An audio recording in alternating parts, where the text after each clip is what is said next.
Hello. Today, October 13th, 2021. This is recording 271, entitled Hands Ever Full. Hands Ever Full. And after I had already typed up everything, I realized that the correct title should have simply been Hand Ever Full. My research or background came from Numbers 11:23, Matthew 16:6-12, if you want to peruse those scriptures. But Numbers 11:23, Moses has just come through a situation where the children of Israel are complaining about not having enough food or not being able to live the way they want to, and Moses is saying, I'm going to give them enough food that they can eat meat for a month. But then God speaks up and said, and the Lord said to Moses, the Lord's hand is full, and you shall see whether my word shall come true to you or not. If you notice, he makes this personal. He didn't say they shall see whether my word shall come true. He said you shall see whether my word shall come true to you or not. That, in a sense, tells me that Moses has gotten the attention of God, or vice versa. God has gotten the attention of Moses, and Moses knows that there's something more to God than what people are looking at. Food, shelter, companionship, transportation, you name it, money. But he looks at Moses and says, and now you shall know. In a sense, Moses, you have put in a certain amount of work, but you put in enough that it has pulled you a little bit past center, the point of no return. So you must go on, because I'm going to prove to you that my word will come to pass. The other situation is Jesus, after he has fed the people. It says that there appeared to be another lack of sustenance. Jesus reminded the disciples and the people present of the fulfilling provisions of God. He reminded them that there is a God that fulfills all promises and makes full provisions for his people. In other words, God's hand is ever full. He says, remember the 5 loaves and 7 loaves of bread, and how many did eat? He's jogging their memory. Don't just be the person who stands up in the church congregation and gives a testimony on how good God is. And as I was talking to the people here a little earlier, that's one of the things that really, really bugged me out, is someone sent me a message, and this person can barely get around. I mean, they look tottering, like they're going to fall over. You can see the pain in their face as they move around, and yet they were talking about how good God is and how wonderful God is. And I was like, well, what do you base that on? He said, man, so-and-so needed a refrigerator, and God gave it. And I'm like, a refrigerator? That's good. But would you be willing to give up a refrigerator to have your health? If God is that good, why is he allowing us to fall apart?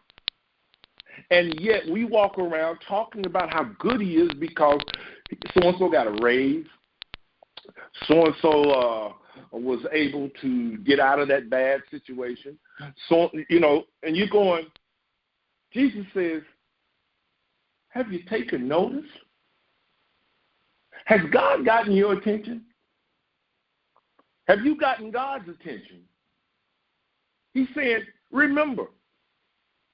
You see, the disciples had not gotten to the point of no return. They had not been pulled over to the other side enough to be able to realize that there was a God whose hand is ever full. And he warned them. He said, there's a leaven. Beware of the leaven of the Pharisees and the Sadducees. Why was he telling them to beware of this leaven? Well, we must need to know what the word leaven means. Leaven means to thoroughly infiltrate or saturate and cause to be full of. He told them to beware of the leaven of the Pharisees. Why? Because it would be a leaven of limitation.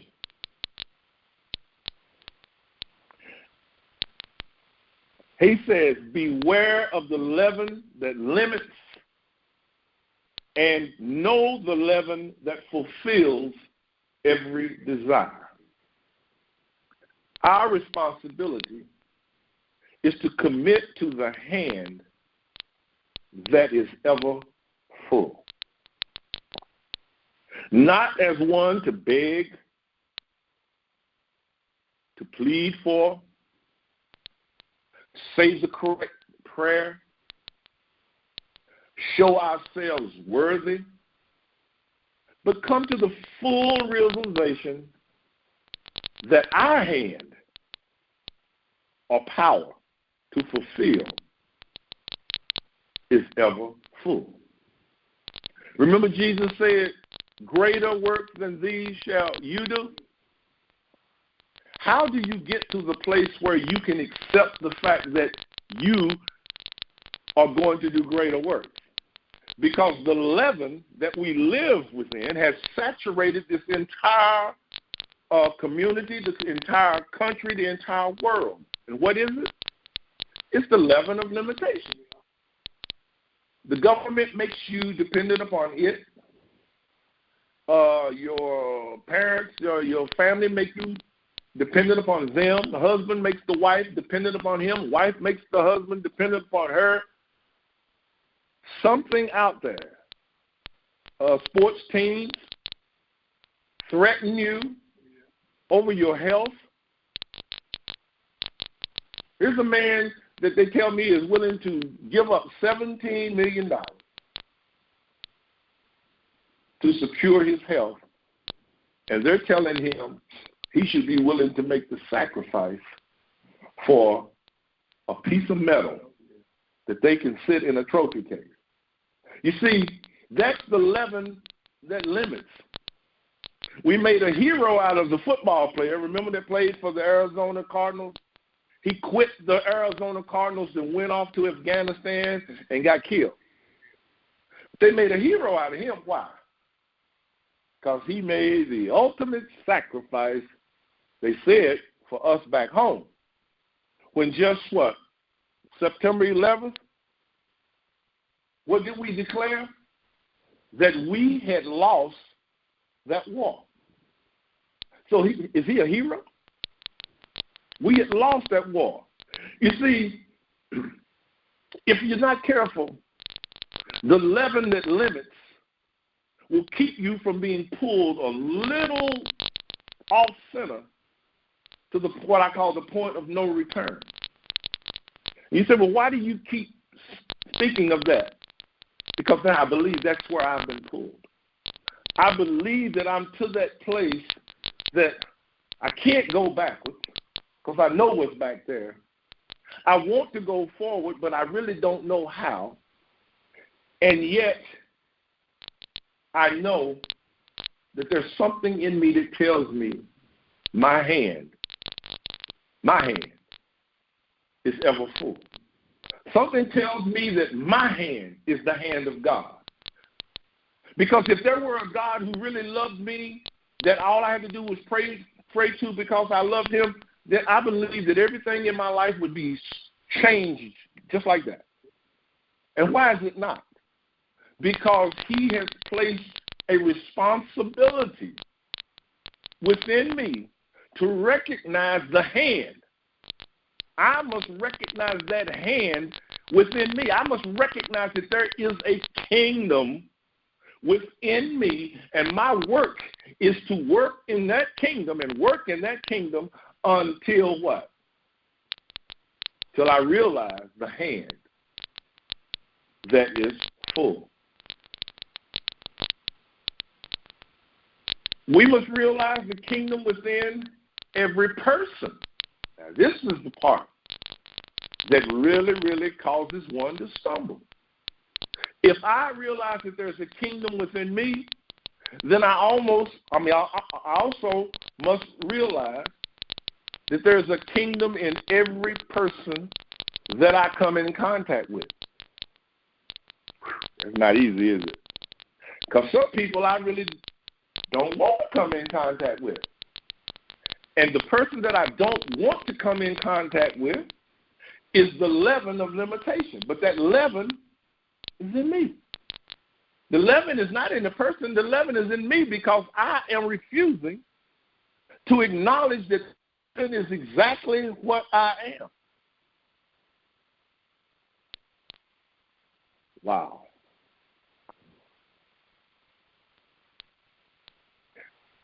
God does not want me to understand that there's a kingdom in me that I might beg or plead or show myself worthy, but come to the realization, as I said, that there is a power within me that is ever full.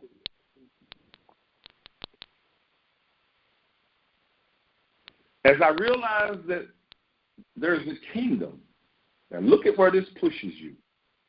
When I realize that there's a kingdom not only within me, but that kingdom is also in every person, I am forced by the principle of the kingdom to share what I know. Did y'all swallow that one? I don't have a choice. I must share with every person, even though they may not want to share that with me.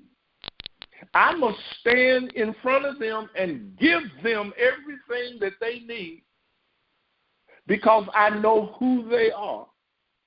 And I know that God is trying to come to them also. It is up to me to prove that the word of God shall come true or not. So once we begin to look at the things that are going on in this world, and I'll ask this question, and you answer it to yourself. In any given day, how many ugly things come your way? Woo! And every one of those ugly things is coming for a specific reason. And don't get this twisted. It's not a devil coming to destroy you. Oh, Lord, real, where you headed with this? It's not a devil coming to destroy you. That's what it looks like, isn't it? You know what it is? We are in the leaven of limitation, and those things are coming to drive us out of that leaven. Ugly things are happening to us until they stop happening, right? And Jesus said, I have overcome the world. How did he overcome the world? He allowed all those ugly things to keep coming and coming and coming until they drove him out of the leaven of limitation.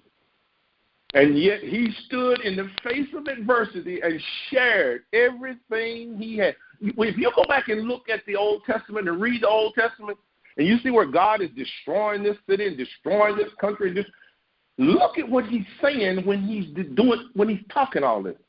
When they say God is trash talking, he's saying this is what's going to happen to you if you don't do what I say. But know that my love is for you. Know that I have nothing but love for you, and if you do what I say, this won't happen to you. For I have created you for my pleasure. I want you to succeed. Does that sound like somebody that doesn't like you? No, he's trying to warn you. He's trying to tell us of how much he does love us, and we've taken on the picture. God's going to get you. You mess with me, God's going to get you. You ever notice God doesn't get them the way you thought that he should? The leaven of limitations coerces one to ask, beg, plead, because there appears to be a lack. That word appears, I have it in italics. Why do I have that word in italics? Because we do not judge by the appearance. But we can look at something and immediately judge that this is what's going on. So in the world of limitations, do appearances show lack? Yeah, 24/7. I mean, it's hard to get a good appearance because you're afraid of the one that's coming behind it, the rug that somebody's going to pull out from under you. One step forward and 2 steps back. Every time I look like I'm getting ahead. But we are serving what? The God whose hand is full. How come we have not recognized that his hand is full? And he says to us, if I can pull you just a little past center, I got you. Because then I will prove to you. Why? Because you know you can't go back. But I will prove to you. This is the teaching of the senses. The world is trying to rid itself of God. You need to realize that. All of this, you look around the world and you see a business on every corner, right? Everybody got businesses out there, right? Why? They have to self-perpetuate themselves some kind of way. They got to make money. And everybody, as soon as someone comes out with something, here comes 10 other people that's got the same product, better. And God tells us what? Take no thought. Take no thought. But what does he have to do? He has to get us a little past middle so we can see that his hand is ever full. But we must also come to the realization that our hand is his hand. And we must believe that our hand is his hand, therefore being ever full. The world teaches you to be fearful. The world teaches you to be afraid, to limit yourself, to have a backup plan. And God is sending or allowing all this stuff to come at us to drive us out of the teachings of the world. Our hands are not full of physical substance, okay? When I say my hand is full, see, the natural man automatically sees something in the hand. But the hand of God is normally described as the right hand of God or power. So therefore, our hand is not full of substance, but it's full of spiritual knowledge to provide abundantly. Where does that knowledge first produce its fruit? In your life. So you have nothing to go out here and teach anybody until you are what? Assured that this is working in your life. Now can you see how Moses was able to lead those people across the Red Sea? Can you see how Jesus was able to feed 5,000, 7,000 or whatever, 4,000, and remind the people? What was he reminding them? Didn't you see it? Most of them didn't see it, did they? What did they see? Hamburgers and hot dogs. He said, I'm reminding you of something that went on, but it hadn't touched you yet. But this hand that you have is a spiritual hand. And as you walk throughout the day, you should be sharing with these people all the spiritual knowledge that you have. And I know that the first thing you say is, what? Well, I can't do that. People think I'm crazy. You see,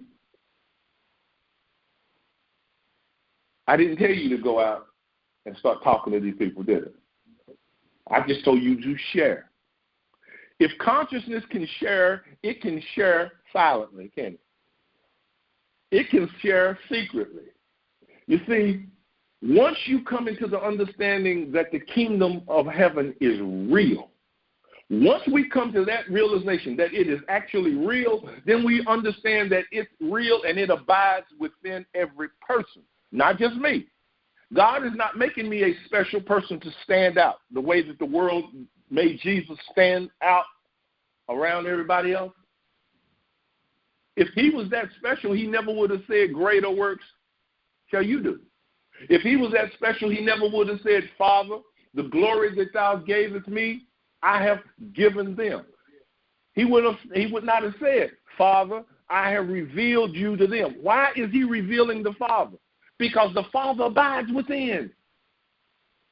The Father is within us, and if we keep looking at him as something to pray to get something, you're going to ever crash over Niagara Falls. We must share this dynamic revelation by giving to all that we come in contact with. How many? All. Where? Everywhere. When? All the time. Silently at first. So that means when you walk up on people, you should be practicing silently. I know who you are. And you should mean it. You're the Christ. You're the Son of the living God. The kingdom of heaven is within you, and there is no lack that you have. There's nothing that you need. What am I doing? I'm sharing honor. I'm sharing the knowledge so that may awaken. I don't need them to come and tap me on the back and say, thanks for waking me up. You see what I'm saying? Silently at first, and then appropriately as the conditions require.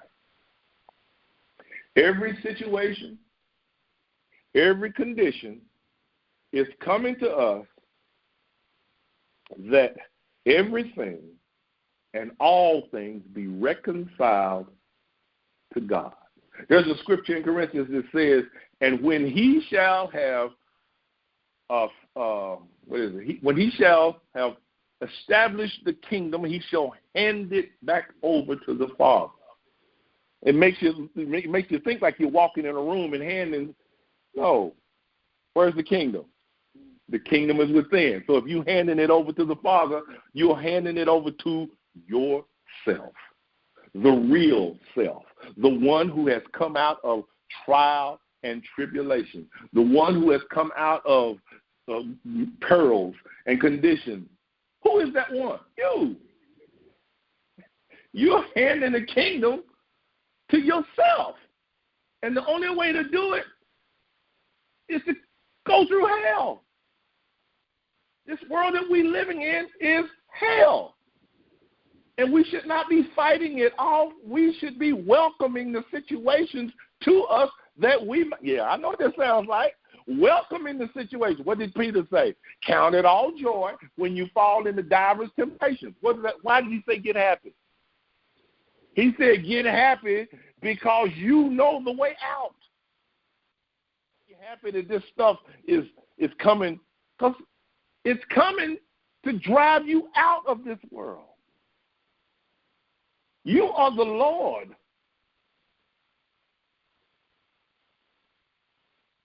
He says,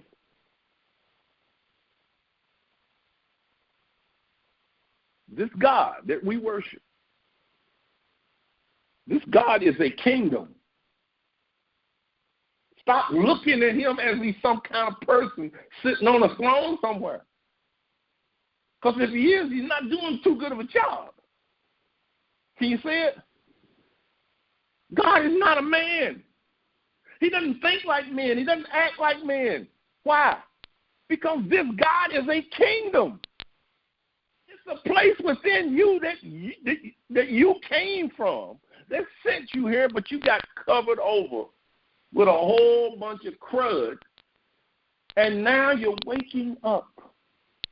You're waking up.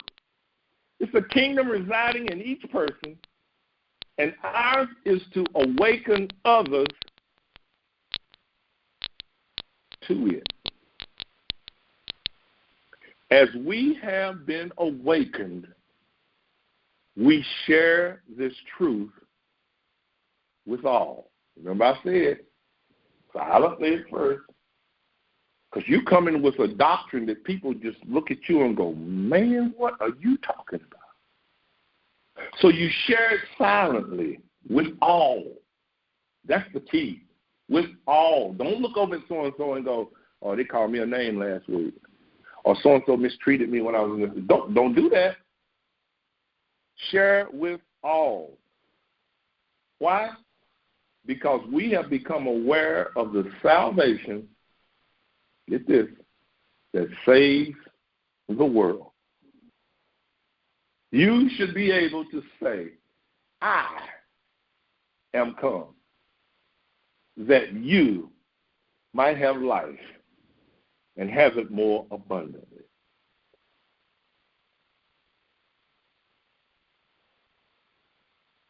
Hard to recognize that all worldly conditions are coming directly to us, that we should be driven out of,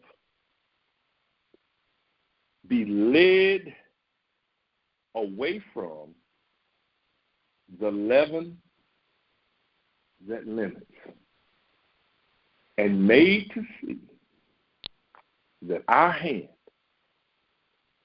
is ever full. God bless you.